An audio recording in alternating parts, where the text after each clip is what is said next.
നമസ്കാരം. American president Trump ചെറിയ ഒരു ഇടവേളയ്ക്ക് ശേഷം വീണ്ടും വെടിപൊട്ടിച്ചു. അങ്ങ് ഇറാനിൽ പൊട്ടിച്ചതല്ല, അങ്ങ് അമേരിക്കയിൽ തന്നെയാണ് പൊട്ടിച്ചത്. പക്ഷേ അതിൻ്റെ പ്രത്യാഘാതങ്ങൾ അതിൽ നമുക്കും ബാധകമാണ് എന്നുള്ളതാണ് പറയാനുള്ളത്. അപ്പോൾ വിശദമായിട്ട് അതിനെക്കുറിച്ച് പറയാം. കഴിഞ്ഞ ദിവസം ട്രംപിൻ്റെ വക ഒരു പ്രഖ്യാപനം വന്നു. ഫോഴ്സ്ഡ് ലേബർ, നിർബന്ധിതമായി പണിയെടുപ്പിക്കുന്ന പരിപാടി ഉള്ള ചില രാജ്യങ്ങളിൽ നിന്നും അമേരിക്കയിലേക്ക് വരുന്ന ഉൽപ്പന്നങ്ങൾക്ക് 12% നികുതി ചുമത്താനായിട്ട് അദ്ദേഹം തീരുമാനിച്ചു. പിന്നീട് അത് ഇന്ത്യ അടക്കമുള്ള ചില രാജ്യങ്ങൾക്ക് അത് 10% അത് കുറവുകയും ചെയ്തു. ഏതായാലും ട്രംപിൻ്റെ ആ വലിയ മഹാമനസ്കതയ്ക്ക് നമോഭാഗം.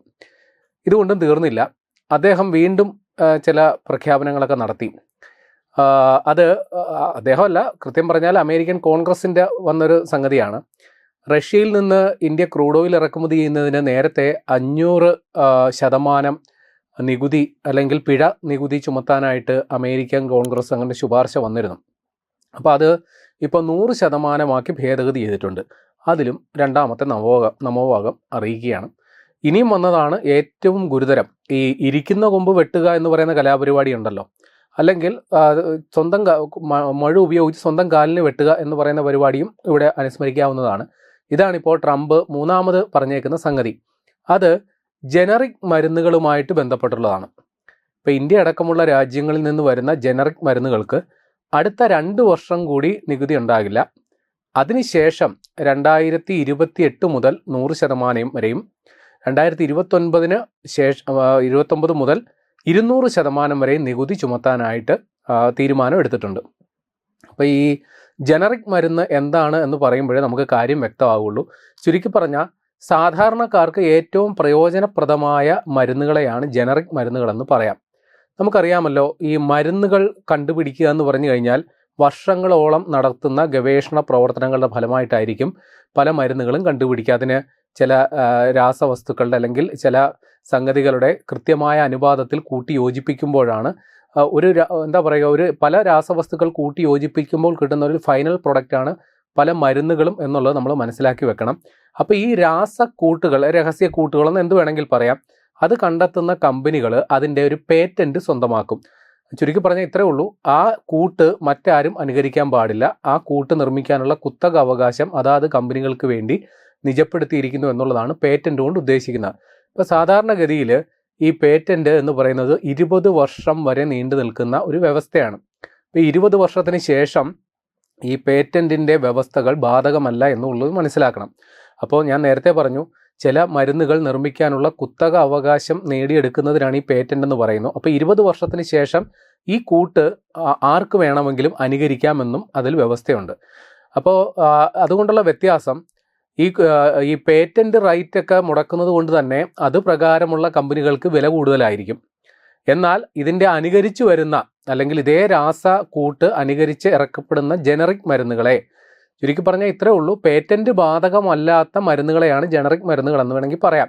അതിന് സ്വാഭാവികമായിട്ടും വില കുറവായിരിക്കും. ഇനി മറ്റൊരു രീതിയിൽ ജനറിക് മരുന്നുകളെ മനസ്സിലാക്കാൻ എളുപ്പത്തിന് പല മരുന്നുകളും ചില ബ്രാൻഡുകളുടെ പേരിലായിരിക്കും അറിയപ്പെടുക. എന്നാൽ ജനറിക് മരുന്ന് അതിൽ ഉൾപ്പെടുത്തിയിരിക്കുന്ന പ്രധാന രാസവസ്തുവിൻ്റെ പേരിലായിരിക്കും അല്ലെങ്കിൽ അതിൻ്റെ സ്വഭാവത്തിൻ്റെ പേരിലായിരിക്കും അറിയപ്പെടുക.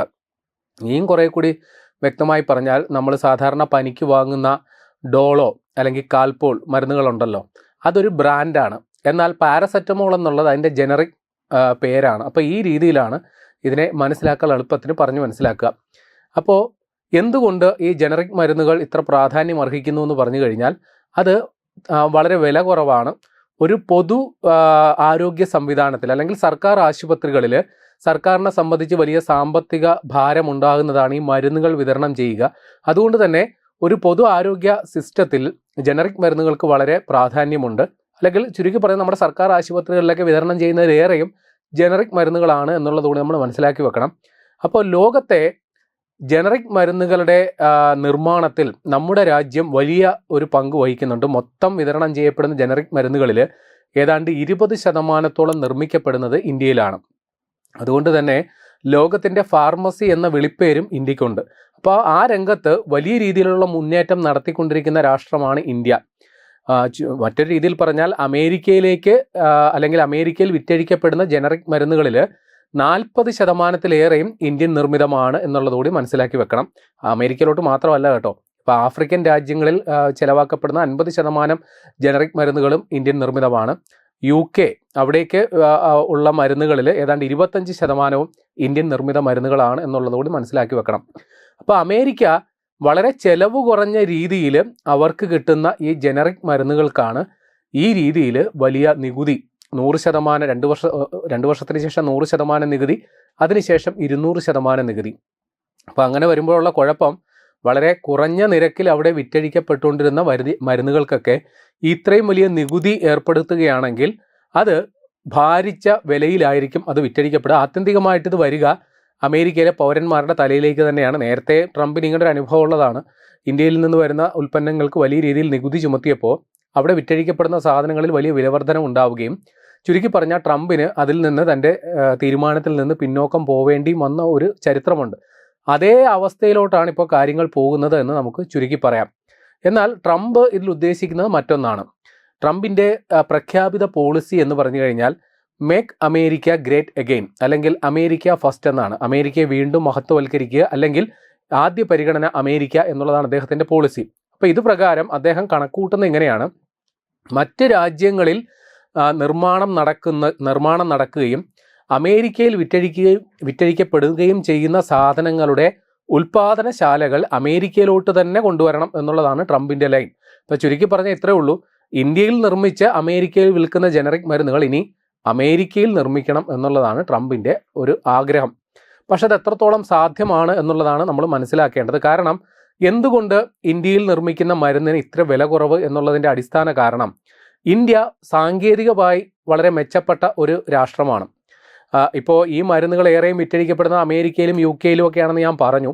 പക്ഷേ അവിടുത്തെ ഒരു സാങ്കേതിക നിലവാരവും ജീവിത നിലവാരവുമായിട്ടൊക്കെ താരതമ്യം ചെയ്യുമ്പോൾ ഇവിടെ കാര്യങ്ങൾ കുറേ കൂടി ചെലവ് കുറവാണ്. ചുരുക്കി പറഞ്ഞാൽ ഇത്രേ ഉള്ളൂ: അമേരിക്കയിൽ ഈ മരുന്നുമായി ബന്ധപ്പെട്ട് പ്രവർത്തിക്കുന്ന ഒരു സയൻറ്റിസ്റ്റിന് കൊടുക്കുന്ന വേതനവും ഇവിടെ കൊടുക്കുന്ന ഒരു സയൻറ്റിസ്റ്റിന് കൊടുക്കുന്ന വേതനവും തമ്മിൽ വലിയ അന്തരമുണ്ട്. അപ്പം ചീപ്പ് ലേബർ ഇന്ത്യയിൽ കിട്ടും, ഒന്ന്. പിന്നെ വൻകിട ഫാക്ടറികളൊക്കെ സ്ഥാപിക്കുന്നതിന് വേണ്ടിയിട്ട് ഇത്തരം രാജ്യങ്ങളിൽ സ്ഥല ലഭ്യത കുറവായിരിക്കും, ഉണ്ടെങ്കിൽ തന്നെ വലിയ മുതൽ മുടക്ക് വേണ്ടി വരും. ഇന്ത്യയെ പോലൊരു രാഷ്ട്രത്തിൽ അതിനും വലിയ സാധ്യതയുണ്ട്. കുറച്ചുകൂടി നമുക്ക് കടത്തി പറഞ്ഞു കഴിഞ്ഞാൽ, ഇപ്പോൾ ഇന്ത്യയിൽ പ്രവർത്തിക്കുന്ന ഇതേപോലെ ഒരു മരുന്നുൽപാദകശാലയിലെ ഒരു ഉദാഹരണം പറയുകയാണ്.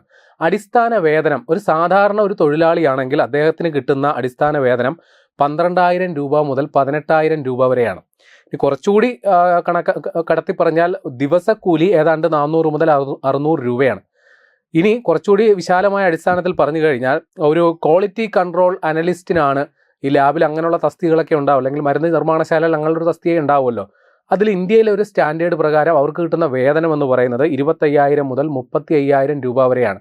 എന്നാൽ ഇതേ തസ്തികയിൽ അമേരിക്കയിലാണ് ഒരാൾ ജോലി ചെയ്യുന്നതെങ്കിൽ അവർക്ക് കൊടുക്കേണ്ടത് ഏതാണ്ട് അമേരിക്കൻ ഡോളറിലാണെങ്കിൽ $75,000 മുതൽ $1,10,000 വരെയാണെന്നുള്ളതാണ് നിലവിലുള്ള കണക്ക്.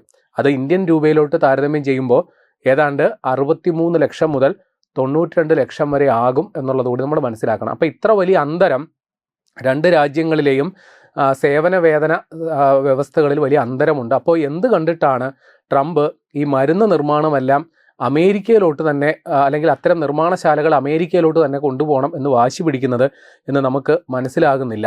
ഇനി ഞാൻ പറഞ്ഞല്ലോ, ഇന്ത്യയിൽ നിർമ്മിക്കുന്ന ജനറിക് മരുന്നുകളിൽ ഒരു 40%, അമേരിക്കയിൽ ചിലവാകുന്ന ജനറിക് മരുന്നുകളിൽ ഒരു 40% ഇന്ത്യൻ നിർമ്മിത, പ്രത്യേകിച്ചും ഇന്ത്യയിലെ കമ്പനിയായ doctor Reddy's, Sun Pharma, Cipla, ഈ കമ്പനികളുടെയൊക്കെ മരുന്നാണ് അമേരിക്കയിൽ വിറ്റഴിക്കപ്പെടുന്നത്. അപ്പോൾ നേരത്തെ തന്നെ ഈ കമ്പനികളിൽ ഈ വെല്ലുവിളി മനസ്സിലാക്കി അവിടെ നിർമ്മാണശാലകൾ തുടങ്ങിയിരുന്നു. അവർ ട്രംപിൻ്റെ ഈ ഉത്തരവ് കണ്ടുകൊണ്ട് അവരുടെ ശേഷി വർദ്ധിപ്പിക്കാനായിട്ടുള്ള ശ്രമങ്ങൾ ഇപ്പോൾ ആരംഭിച്ചിട്ടുണ്ട്. കൂടാതെ ഇനിയിപ്പോൾ 2 വർഷ സമയം കൂടി ഉണ്ടല്ലോ, അതിനുശേഷമാണല്ലോ ഇത്ര വലിയ നികുതി വർധനവ് വരുന്നത്. ഈ കമ്പനികൾ ഇനി അമേരിക്ക അല്ലാണ്ട് മറ്റ് പല രാജ്യങ്ങളിലും അവരുടെ വിപണി സാധ്യതകൾ തേടുകയാണ്. ഇപ്പോൾ ആഫ്രിക്കൻ രാജ്യങ്ങളായാലും ശരി, ലാറ്റിൻ അമേരിക്കൻ രാജ്യങ്ങളായാലും ശരി, അവിടെയൊക്കെ വലിയ വിപണി സാധ്യത തേടുന്നു എന്നുള്ളത് കൂടി മനസ്സിലാക്കി വെക്കണം. ഇനി ഞാൻ പറഞ്ഞല്ലോ, വലിയ വില അന്തരമുണ്ടെന്ന്. നമ്മുടെ നാട്ടിൽ വിറ്റഴിക്കപ്പെടുന്ന പാരസെറ്റമോൾ, അതിന് നമുക്കറിയാം പരമാവധി 10-15 രൂപയെ വില വരുവുള്ളൂ. ഇതിൽ അമേരിക്കയിൽ അവിടെ ഈ പാരസെറ്റമോൾ അറിയപ്പെടുന്നത് അസാറ്റമിനോഫിൻ എന്ന പേരിലാണ്. അവിടെ ഒരു 12 ഗുളിക അടങ്ങുന്ന ഒരു സ്ട്രിപ്പിന് ഉള്ള വില ഏതാണ്ട് $5 മുതൽ $5 മുതൽ $5 അല്ലെങ്കിൽ $5 അത് ഇന്ത്യൻ രൂപയിലോട്ട് മാറ്റുമ്പോൾ ഏതാണ്ട് 450 രൂപയ്ക്ക് അടുത്ത് വരും. അപ്പോൾ അവിടുത്തെ $5 എന്ന് പറഞ്ഞാൽ നമ്മൾ ഒരു ഐഡിയൽ ഒരു കമ്പാരിസൺ അവിടുത്തെ $5 ഇവിടുത്തെ 5 രൂപയും സമമാണെന്നാണ് നമ്മുടെ ഒരു ഐഡിയൽ കമ്പാരിസൺ. അങ്ങനെ ആകണമെന്നാണ്. അപ്പോൾ അവരവിടെ വെറും 5 രൂപ ചിലവാക്കുന്ന ലാഘവത്തോടെയാണ് $5 എടുത്ത് വീശുന്നതെന്ന് നമ്മൾ മനസ്സിലാക്കി വെക്കണം. അത് ഇന്ത്യൻ രൂപയിലോട്ട് മാറുമ്പോഴാണ് 450 രൂപയായിട്ട് മാറുന്നതെന്ന് നമ്മൾ മനസ്സിലാക്കി വെക്കണം. അപ്പോൾ അത്രയ്ക്ക് അവരുടെ നാട്ടിൽ വെറും 5 രൂപയ്ക്ക് കിട്ടാൻ സാധ്യതയുള്ള ഇന്ത്യൻ നിർമ്മിതമായിട്ടുള്ള ഈ ഒരു പാരസെറ്റമോളാണ്. ഇനി അതിനെ ആദ്യം 100% നികുതിയിലേക്ക്, അതായത് 5 എന്നുള്ളത് നേരെ അതിൻ്റെ ഇരട്ടിയാകും. പിന്നെ അത് 200%, അതായത് വീണ്ടും അതിൻ്റെ തുക കൂടും എന്നുള്ള അവസ്ഥയിൽ വരുന്നത്. അപ്പോൾ നേരത്തെ തന്നെ ഞാൻ പറഞ്ഞു, ട്രംപിൻ്റെ ഈ നികുതി നിർദ്ദേശങ്ങളുടെ പേരിൽ വലിയ പ്രതിഷേധം ആ നാട്ടിൽ ഉയർന്നതാണ്. ഇത് പൊതുജനങ്ങളെ നേരിട്ട് ബാധിക്കുന്ന ഒരു സംഗതി എന്ന നിലയിൽ, പ്രത്യേകിച്ച് ആരോഗ്യരംഗത്ത് ഒരു പൊതുജന ആരോഗ്യ മേഖല സംരക്ഷിക്കുക എന്നുള്ള സർക്കാരിൻ്റെ ബാധ്യതയാണല്ലോ. അപ്പോൾ അവിടെ വലിയ രീതിയിൽ പ്രത്യാഘാതങ്ങൾ ഉണ്ടാകാൻ സാധ്യതയുള്ള ഒരു കാര്യമാണ് ട്രംപ് ഇപ്പോൾ നടപ്പിലാക്കുന്നത്. എന്തൊക്കെ പറഞ്ഞാലും അമേരിക്കയിൽ ഇത്തരത്തിൽ വില കുറഞ്ഞ മരുന്നുകൾ ഉൽപ്പാദിപ്പിക്കുന്ന നിർമ്മാണശാലകൾ അമേരിക്കയിലോട്ട് കൊണ്ടുപോകുന്നത് അതിൻ്റെ സാമ്പത്തിക അടിസ്ഥാനത്തിൽ നോക്കുമ്പോൾ അത്ര മെച്ചമാകില്ല എന്നുള്ളത് മനസ്സിലാക്കണം. പിന്നെയും ട്രംപ് ഈ വാശി പിടിക്കുന്നതിൻ്റെ യഥാർത്ഥ കാരണമെന്തെന്ന് ഇപ്പോഴും നമുക്ക് വ്യക്തതയില്ല.